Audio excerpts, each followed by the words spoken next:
বৃক্ষের বীজ একটা সর্ষের দানার থেকেও ছোট হয়, কিন্তু যখন এটা বড় হয় তখন একটা বট গাছের মতো বৃহৎ আর মহান হয়ে ওঠে। গঙ্গা নদী এর প্রারম্ভ হয় একটা ছোট্ট আর সরু স্রোত দিয়ে, তারপর সেটা বড় ধারায় বদলে যায়, তারপর সেটা নদীতে বদলে যায়, আর তারপর মহানদীতে পরিবর্তিত হয়। আপনি কি বুঝতে পারছেন যা আমি আপনাকে বোঝানোর চেষ্টা করে চলেছি? আমি আপনাকে বোঝাতে চাইছি যে প্রারম্ভ করার জন্য মহান হওয়ার কোনো প্রয়োজন নেই, কিন্তু হ্যাঁ, মহান হওয়ার জন্য প্রারম্ভ করা অত্যন্ত প্রয়োজনীয়। তাই শুরু করুন। আপনার ক্ষুদ্র এই প্রারম্ভ আপনার জন্য বৃহৎ হয়ে উঠতে পারে। শুরু করেই দেখুন না, আপনার গন্তব্য আপনার জন্য অপেক্ষা করে আছে। রাধা রাধা। পুষ্প দেখতে পাচ্ছেন আপনি? কি সুন্দর এই পুষ্প। সবাই চায় এরকম কোনো এক পুষ্প সে নিজের করে নেবে, নিজের কাছে রাখবে। এবার ভাবুন, এই পুষ্প যে সম্মান পায় তা কিসের জন্য পায়? শুধু কি তাকে সুন্দর দেখতে বলে? আসুন আপনাকে একটা কথা বোঝাই। এই ফুল যখন গাছে থাকে তখন এই রূপ আমাদের আকর্ষণ করে। এই ফুল দিয়ে যদি আপনি মালা বানান, কোন মূর্তিতে দেন, তাহলে তা সম্মানের নিদর্শন হয়। এবার এই ফুলই যদি আপনি বিছানাতে ছড়িয়ে দেন, তাহলে সেই দৃশ্য দেখে সেই সুবাসে আপনার মন পুলকিত হয়ে ওঠে। কিন্তু ভাবুন, এই পুষ্পই যদি আপনি চিতায় সাজান, তাহলে এই পুষ্পকে আর কেউ সম্মান করে না। একই রকম কথা, সেই একই পুষ্প এক পরিস্থিতিতে সম্মান পাচ্ছে, এক পরিস্থিতিতে নয়। কেন? কারণ এতেই লুকিয়ে রয়েছে একটা গুরুত্বপূর্ণ শিক্ষা। এর সারমর্ম হলো এটাই যে এই সম্মান ব্যক্তি বা বস্তুকে করা হয় না, সম্মান করা হয় সময় এবং পরিস্থিতিকে। এবার এই যে সময়, তা কখনোই আমাদের বশে থাকে না, আমাদের বশে থাকে পরিস্থিতি। আমাদের পরিস্থিতি কেমন হবে তার সিদ্ধান্ত স্বয়ং আমরাই নিই, আর যেরকম আমাদের পরিস্থিতি হবে সেরকমই আমাদের সম্মান করা হবে। তাহলে আসুন আমার সাথে ভালোবেসে বলুন, রাধা রাধা।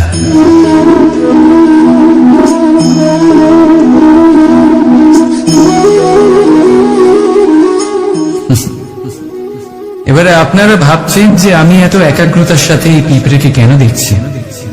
আপনাকে বলি যে আজ এই পিঁপড়েকে দেখে আমি মন্ত্রমুগ্ধ হয়ে গেছি। ওর রূপ বা ওর আকার দেখে নয়, এই পিঁপড়ের প্রচেষ্টা দেখে।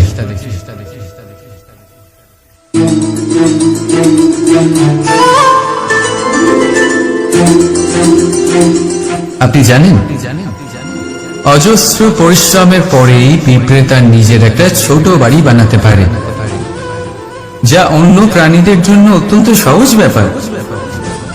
তাই পিঁপড়ের জন্য তার জীবনের সবচেয়ে বড় ঘটনা, সবচেয়ে বড় সাফল্য তার। ভবিষ্যতে এই পিঁপড়ে থাকুক বা না থাকুক, তাদের বানানো বাড়ি বহু বছর অবধি টিকে থাকে। জীবনে সাফল্যের সাথেও ঠিক এমনটাই ঘটে। আপনি একদিনে সাফল্য লাভ করতে পারবেন না, কিন্তু যদি আপনি প্রতিদিন চেষ্টা করতে থাকেন, তবে একদিন আপনি অবশ্যই সাফল্য লাভ করবেন। মনে রাখবেন, ভাগ্যের দ্বার তাদের জন্য উন্মুক্ত হয় না যারা হার মেনে নেয়। ভাগ্য তার দ্বার তাদের জন্যই খোলে যারা বসে না থেকে প্রয়াস করে সেই দরজার কড়া নাড়া। তাই প্রয়াস করতে থাকুন, সাফল্য অবশ্যই একদিন না একদিন আপনার কাছে আসবে। রাধা রাধা।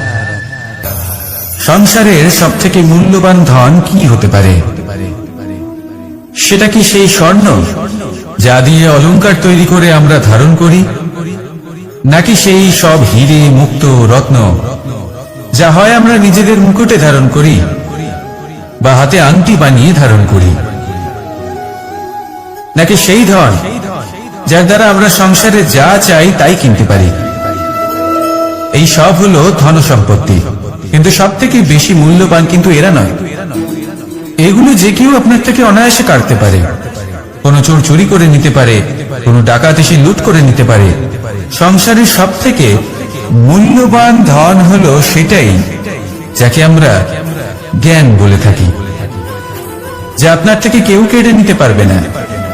কোনো ডাকাত লুট করে নিতে পারবে না, কোনো চোর চুরি করতে পারবে না, কোনো রাজা কর রূপে আপনার থেকে কেড়ে নিতে পারবে না। এগুলো আপনার সাথেই থাকবে। কিন্তু একটা কাজ আছে যা আপনি করতে পারেন। এই জ্ঞান রূপী ধন আপনি ছড়িয়ে দিতে পারেন। এই জ্ঞানই হলো এমন একমাত্র ধন যা ভাগ করে নিলে আরো বেড়ে যায়। সেই জন্য জীবনে সব সময় মনে রাখবেন, জ্ঞান লাভ করার বিষয়ে বেশি একাগ্র হন, ধন লাভ করার দিকে নয়। আমাদের মন প্রসন্ন চিত্ত হয়ে বলবে, রাধা রাধা। স্বর্ণ, হীরে, মুক্ত, মানিক, এই সব কিছুকে আগে পাথর বলা হতো। তাহলে এমন কি হলো যে এদের রত্ন বলা হয়? আর রত্ন তা বাস্তবে আসলে কি? এটা হলো সেই পাথর যাকে আগে আগুনের তাপ সহ্য করতে হয়েছে, পরখ করা হয়েছে, যাচাই করা হয়েছে, এদের কাটার চেষ্টা করা হয়েছে, কিন্তু তারা কখনোই নষ্ট হয়নি, বরং তারা আরো উদ্ভাসিত হয়েছে, আরো উজ্জ্বল হয়েছে, এই সংসারে আরো প্রকাশ ছড়িয়ে দিয়েছে। সেই জন্য এরা হলো এত অমূল্য, সেই জন্য এরা হলো বহুমূল্য, সেই জন্য এদের রত্ন বলা হয়। এবার মানুষের কাছেও এই নির্বাচনের অধিকার রয়েছে যে আমরা শুধু পাথর হয়ে থাকব নাকি রত্ন হয়ে থাকব। কিভাবে? আমাদের জীবনেও অনেক সমস্যা রয়েছে, বাধা আছে, বিপত্তি আছে। আমরা সেই বাধার তাপে উত্তপ্ত হই, এই সমস্যা আমাদের কাটার চেষ্টা করে। অনেক মানুষ বিভিন্ন পরিস্থিতি আমাদের ভাঙার চেষ্টা করে, কিন্তু আমাদের নষ্ট হলে চলবে না। যেভাবে এই রত্ন সমস্যার সম্মুখীন হয়ে পাথর থেকে রত্ন হয়েছে, সেইভাবেই আমাদেরও আমাদের সমস্যার সম্মুখীন হয়ে রত্ন হয়ে উঠতে হবে, এই সংসারে প্রকাশের স্রোত হয়ে উঠতে হবে। তাহলে এটাই করুন আর আমার সাথে ভালোবেসে বলুন, রাধা রাধা। এবার অনেক সময় মানুষের মনে এরকম প্রশ্ন আসে যে এই সংসারে সব থেকে বড় বিপদ কি? কেউ বলে ধর্ম সংকট, আবার কেউ বলে প্রাণের উপর আসা সংকট। প্রত্যেক মানুষের জীবনে বিভিন্ন সংকট আসে, আর এই সমস্ত সংকট অত্যন্ত বিচিত্র হতে পারে। এই সমস্ত সংসার হলো সংকট দ্বারা পরিপূর্ণ। ঠিক আছে, আপনাকে একটা উদাহরণ দিই। একজন ধনী ব্যক্তি, এবার ওনার জীবনে সংকট কি হতে পারে? সংকট এটাই যে কেউ তার সম্পত্তি চুরি না করে নেয়, আমরা বুঝতে পারছি। এবার একজন চোর, তার জীবনে সংকট কি হতে পারে? যে চুরি করার সময় সে যদি তার একটা কাশি চাপতে না পারে, তাহলে সে ধরা পড়ে যেতে পারে, ঠিক কিনা? আবার অনেক সময় এমনও হয় যে যার জন্য আমি সংকট, সেও আমার কাছে সংকট। যেমন এই পরিস্থিতিতে দেখুন, সংকট হলো সংকট, এ তো জীবনে থাকবে, কিন্তু এর সম্মুখীন কিভাবে হওয়া যায়? খুব সরল, সব এটার উপর নির্ভর করে, মনের উপর। এই মনকে নিয়ন্ত্রণ করলে সব ঠিক থাকবে।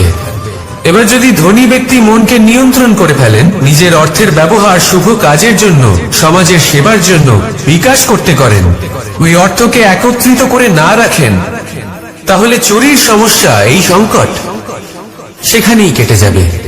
এবার যদি কথা বলি সেই চোরের, তাহলে চোর যদি নিজের মনকে সংযত করে নেয়, যদি নিজের কর্মকে নিয়ন্ত্রণ করতে পারেন, তাহলে এমন কোনো স্বর নেই, এমন কোনো স্বর নেই যা ওকে ধরা পড়তে বাধ্য করবে। সেই জন্য জীবনে সংকট যতই আসুক, যত বড়ই সংকট আসুক না কেন, কবচ হলো একটাই, আর এই কবচের নাম হলো আত্মনিয়ন্ত্রণ। নিজের মনকে নিয়ন্ত্রণে রাখতে শিখুন। এটা নিজের জীবনে প্রয়োগ করে তো দেখুন। যদি আপনি করতে পারেন, তবে আপনি দেখবেন যে সংকট তো জীবনে আসা যাওয়া করে, কিন্তু সেই সংকটগুলির সম্মুখীন আপনি এইভাবে করতে পারবেন, তাহলে সেটাই করুন আর আমার সাথে ভালোবেসে বলুন, রাধা রাধা।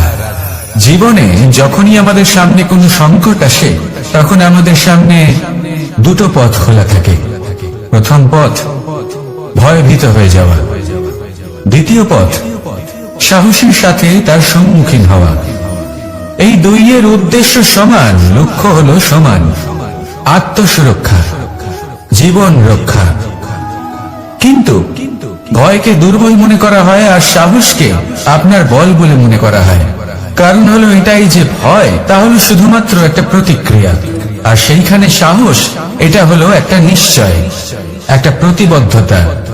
আর যদি সাহসের সাথে আপনি সংকটের সম্মুখীন হন, তাহলে হয়তো সেই সংকট আপনি চিরকালের মতো দমন করতে পারবেন। কারণ বিপদ যখন আসে তখন সর্বপ্রথম আমাদের দ্বন্দ্ব হয় এখানে, মনে। সেই বিপদের সম্মুখীন আমরা এখানে হই।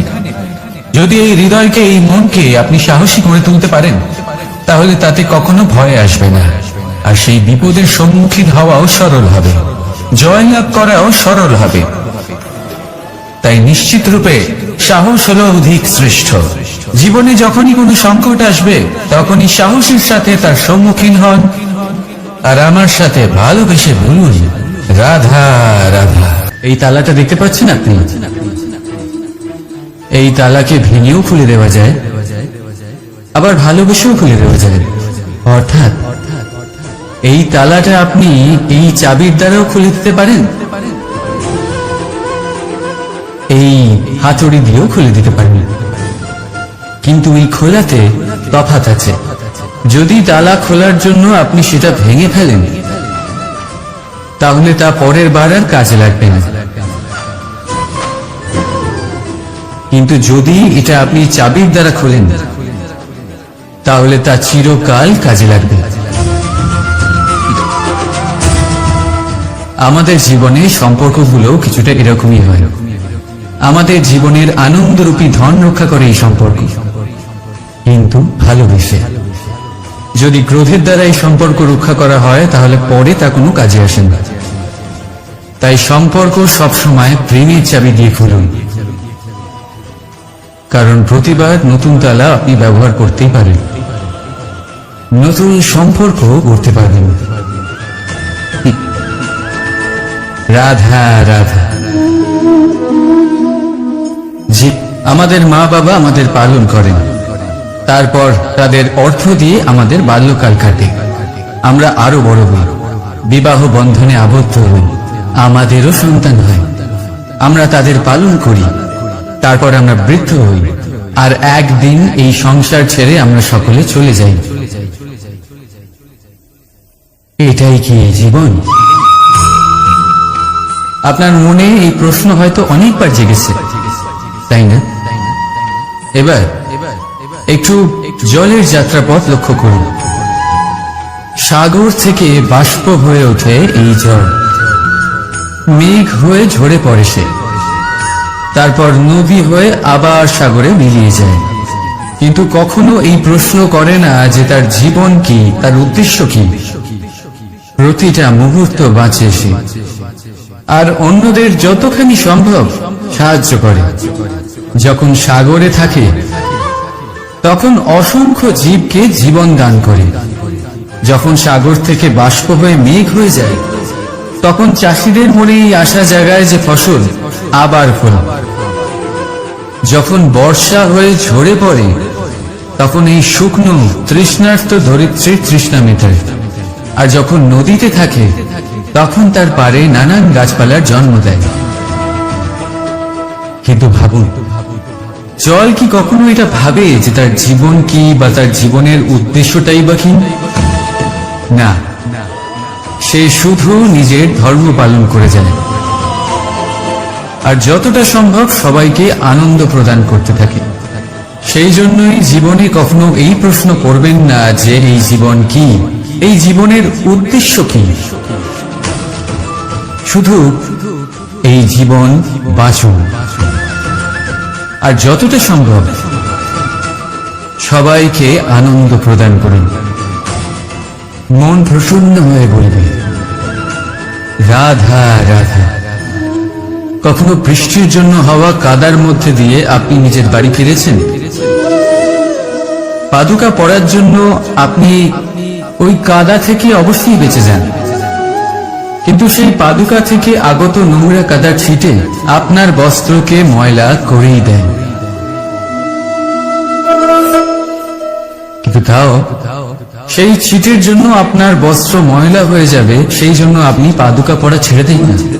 ঠিক সেইভাবেই জীবনে এমন কিছু মানুষও আসেন যারা পাদুকার মতো হন, যারা আপনাকে কাদার থেকে বাঁচিয়ে নেন, কিন্তু বস্ত্ররূপী আপনার মনের উপরে আশঙ্কার দাগ ছেড়ে যায়। এইসব মানুষের জন্য নিজের মন ছোট করার কোনো প্রয়োজন নেই। প্রয়োজন আছে শুধু এটা ভাবার যে আপনি নিজের পা কাদার থেকে বাঁচাবেন নাকি আপনার বস্ত্র।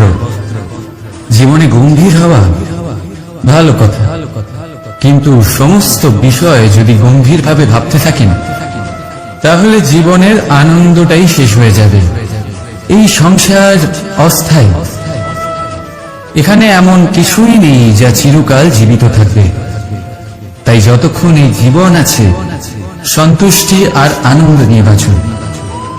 নিজের উপর আগত কাদার ছিটের দিকে মন দেবেন না, শুধু আনন্দ বিতরণ করুন। মন প্রসন্ন হয়ে বলবে রাধা রাধা। এই সংসারের সব থেকে বড় সত্যি হলো জন্ম এবং মৃত্যু, কিন্তু আরো বড় একটা সত্য আছে, মিত্র এবং শত্রু, যা আমাদের সকলের জীবনে থাকে। মিত্র সে যে আমাদের সঙ্গ দেয় এবং সংসারের সব থেকে উঁচু শিখরে আমাদের নিয়ে যায়, এবং শত্রু সে যে যে কোনো মুহূর্তে যে কোনো শিখর থেকে আমাদের নিচে ফেলে দিতে পারে। এবার বিচিত্র ব্যাপার হলো এটাই যে আমরা নিজেরাই এদের সাথে নিয়ে চলি, নিজেরাই এদের পালন করি। তা কি করে? প্রথমে বুঝুন এই মিত্র এবং শত্রু কারা। আপনার নিজের মন, আর কেউ নয়। এই মনই হলো মিত্র যখন তাতে ভারসাম্য বজায় থাকে, তা নিয়ন্ত্রিত থাকে, তা পবিত্র হয়। কিন্তু যদি এই মন অনিয়ন্ত্রিত হয়ে পড়ে, যদি আপনাকে সে নিয়ন্ত্রণ করতে শুরু করে, তখন সেই আপনার সব থেকে বড় শত্রু হয়। সেই জন্য এই মনের ওপর নিয়ন্ত্রণ রাখতে শিখুন, এতে ভারসাম্য বজায় রাখতে শিখুন। তাহলে আপনি এমন এক বন্ধুকে পাবেন যে আপনাকে এই সংসারের শিখরে পৌঁছে দেবে।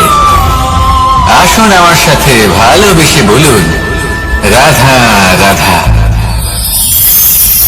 ঈশ্বর আসলে কে? সংসারের বেশিরভাগ মানুষের কাছে ঈশ্বর হলেন এই সংসারের রচয়িতা, পালনকর্তা।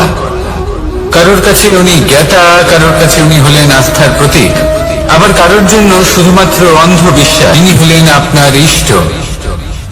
সেই জন্যই তো গুরু, মাতা, পিতা এনাদেরও ঈশ্বরই বলা হয়েছে। যাদেরকে আমরা ঈশ্বর বলে মনে করি, যারা আমাদের ইষ্ট, তারা আমাদের একটি পথ দেখান, একটি দিকে চালিত করেন। সেই পথে চলে আপনি শুভ কর্ম করতে পারেন। আর যখন কোনো ব্যক্তি তার ঈশ্বরের আদেশ পালন করেন, তখন সে নিজে থেকেই শুভ পথে অগ্রসর হয়ে যান।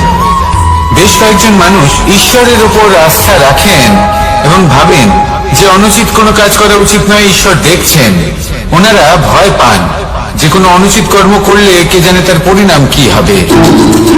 এমন অনেক ব্যক্তি রয়েছেন যারা ঈশ্বরকে বিশ্বাস করেন এবং জানেন যে ঈশ্বর তাদেরকে দেখছেন। তাই যে যে শুভ কর্ম ওনারা করেছেন তার ফল তারা অবশ্যই পাবেন। এবার আপনি ভয় পেয়ে ঈশ্বরকে বিশ্বাস করবেন নাকি বিশ্বাসের দ্বারা ঈশ্বরকে বিশ্বাস করবেন, সেই সিদ্ধান্ত আপনারই।